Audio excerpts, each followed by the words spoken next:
Hey guys, Michelle here from the channel for Together We Are Mondays. From everyone here at the team, we would like to wish you a happy new year, and we hope that all of you guys had a safe and nice holiday.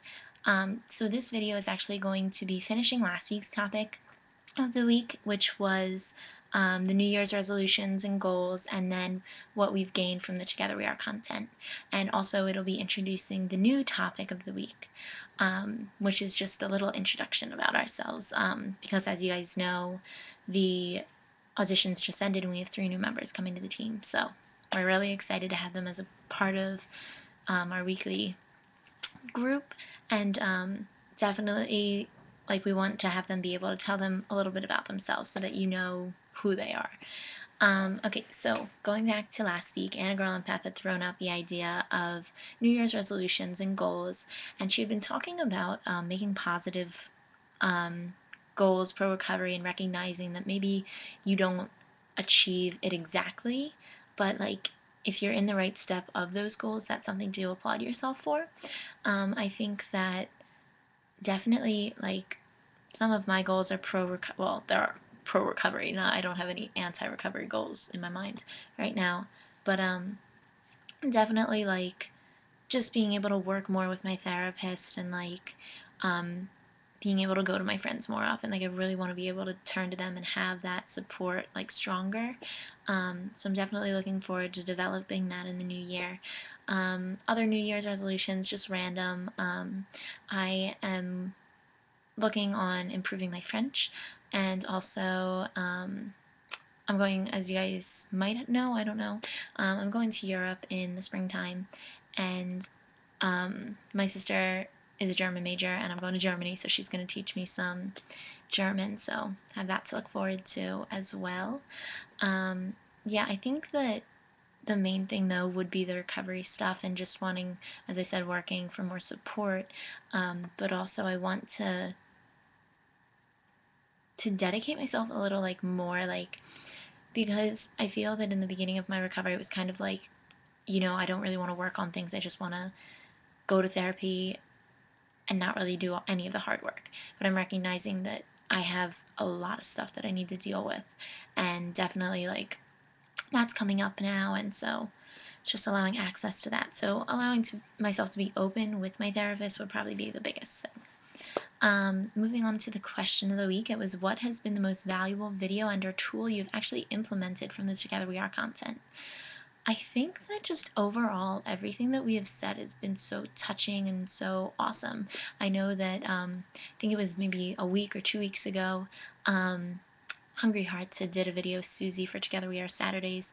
Her video was about body image, and it was just so insightful, and it was talking about not comparing yourselves and having one of her suggestions was having a mirror and having friends write nice comments about you and then put them on the mirror, and that's to show you what people actually see and not what you perceive. So I really like that, and I still have yet to implement it, but I'm really excited to do that. But no, I really like that video. I felt that it was really good content explaining um, why it's important not to compare yourself to other people, especially because our bodies are so different and they're so unique. So that is that.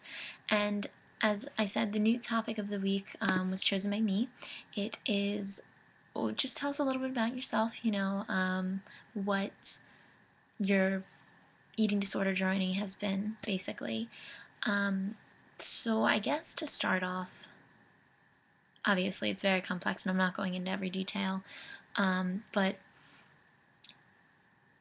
5th grade year, I had distortions with food rise, and I didn't really think about it. I was 11 at that time, and my mom is a very health conscious person, and so I was constantly hearing these comments about food, and so my thoughts started turning to that. Oh, that was also the year that I went from being the popular girl at the school to not it wasn't like I was had no friends. It was just I wasn't the popular girl anymore. So that was a big switch there. And then 6th grade year, I was 12 years old, and that was a big year. I suffered a loss that was really hard to deal with, and I didn't know what to do. Like, I was 12. How do you know how to deal with a loss at that age? And I had like a lot of just pressure put on me that year. A lot of hard things came up, and fifth and sixth grade year, I was in the like doctors a lot, going to the hospital, because I had like I had something up with me and my mom didn't know what it was, and we found out that I have scoliosis, and but it was like testing all the time. And then like I had a mole that I had gotten removed, and so I was like constantly, I felt like in and out of the hospital and stuff, and it was not fun. Seventh grade year, I suffered another loss, and again, I was 13 years old, didn't know what to do. Oh, I hadn't really done anything with my food up to this point. I was still conscious about what I was eating and stuff, but sixth grade year was when I stopped drinking. And I actually still have a very hard time consuming liquids because I don't know, it's just really hard for me. It's one of those things I just can't deal with.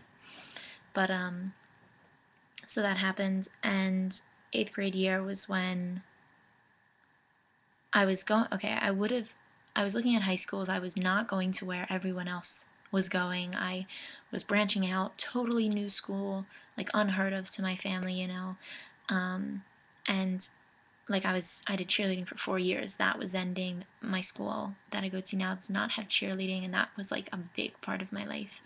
And so that was ending, and just, I remember I went to the doctors for my yearly physical, and I found out what my weight was, and I just was like, that's it. I need to fix that, because I felt like I needed to improve something, because obviously all these changes were happening and I just didn't know how to deal with them. So that was when I first consciously began restricting my meals. And I remember distinctly that that summer, it was 3 months after, no, actually, no, it wasn't 3 months. It was 6 months, yeah. It was 6 months after I had started restricting and stuff, and I had lost a little bit of weight, and like a good amount, I would say. And I went on my family vacation and I ordered just a typical meal, and my mom told me that I looked fat and that I had gained weight, and I felt terrible about myself. Like, that was the worst thing, like, to hear that I was fat. Freshman year of high school, I started out, I was at a new school, I made friends, things seemed to be looking up. Then I lost those friends, I turned to isolation mode, and I just shut down. I turned to my eating disorder, and I started self-injuring, and it was just downhill. Sophomore year, oh wait, no, that summer actually, I went on a foreign exchange to Switzerland, and that, like, was the best thing ever. That was that was so good, because I was able to see what true happiness was. So it was really nice.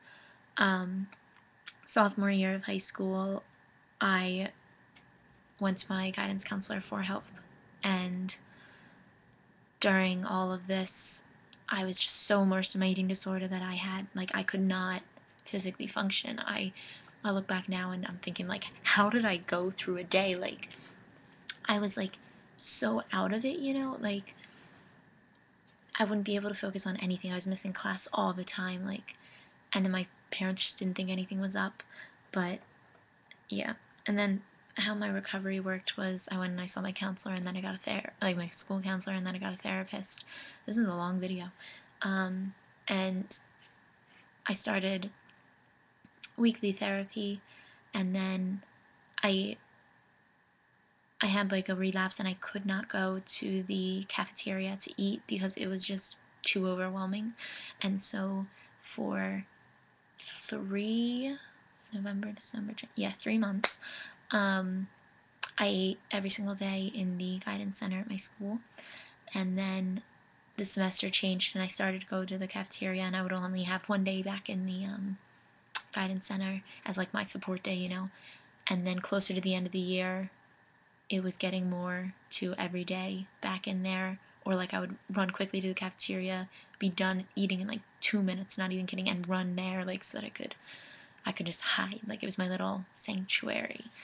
But definitely like I started group therapy, and that was one of the things that really helped me come out and actually accept support, because up until this time I've always been the friend that people come to. I've never gone to one of my friends and say, look, I'm having a bad day or something, and like it was unheard of me to go and like it's perfectly fine. It was perfectly fine in my mind if somebody came up to me and said like, look, I'm really sad right now, my parents are getting divorced, whatever, all of that. But for me to go up to somebody and say, look, I'm starving myself, I felt that was no one would want to hear about that, because the power was still in my eating disorder. And through my group therapy, I was able to come out a little more and able to receive that support. Now, basically, I'm over a year into recovery, and I'm just fighting and hoping that I can ultimately overcome this illness, because it sucks, especially because I have it in addition to like depression and excitingly, I have self-injured for 3 years, but I am clean for a month right now, so I'm really excited about that. But yeah, I have that, and then I have like OCD and stuff, so it's a lot thrown at me, and I have terrible anxiety, so I have like vitamins that I take that they deal with the anxiety, helping like lower it. But so I think that's really my story. Yeah, I guess that goes a little into it. There's a lot of stuff I didn't talk about, obviously, but there is like some interesting stuff thrown along the way. So the question of the week this week is, what's one thing that you're passionate about or really just like doing, like that makes you happy, you like doing, makes like fun? I don't know, that's not like a tangible question, but like what's something you like? Tell us a little something about your personality. So I think that mine is, as you guys know, I'm in love with psychology, but besides that, I love languages, and I think that it's awesome. I love speaking foreign languages, but I love traveling. Traveling is probably my biggest thing. It's the thing that makes me the most happiest. And I love it so much. And oh, it's like the best thing ever. Like, I'm trying to like travel to all these different places, and it's like so fun. Like,